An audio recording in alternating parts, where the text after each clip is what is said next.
Hi! In this video, we're going to show you how to do the boomerang effect. It's really neat. So you want to make sure you're clear to go. And you're going to click on the right-hand side, that little video button. Looks like a film strip. You click that, and then you're going to scroll down a little bit, right? And then you click on quick shots. See that little film reel? There you go. And then you're going to go to the left and scroll down, right? And you're going to see boomerang. See it right there? Click it. All right. Once it's clicked, tap on the screen so you just come back to where you are. All right. And then what you're going to do is you're going to tap the box around you. So just touch the screen.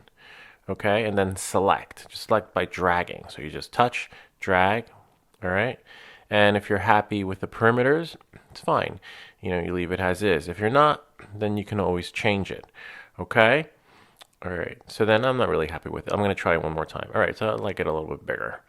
All right, so there we go. So once your box is selected, right, what you're going to do is just double check everything and click start.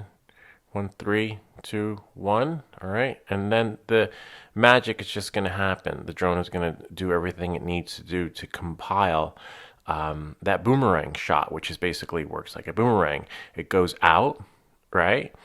And then it just simply comes back to the starting point, which is really nice. But it does it on a 360. So see how it just goes all the way around and down and then back to the point again. And look at the X, it's already gone. So it's already finished. So then what you want to do is tap on that little play button. You see it right there on the right? Click it. Okay. Sometimes you have to double tap. Everything will load. And there it is. There's the boomerang. And let's check it out.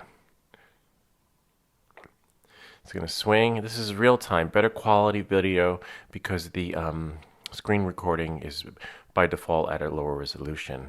And that's it. That's how you do the boomerang effect on your DJI Mini 3 Pro. I'll see you next time.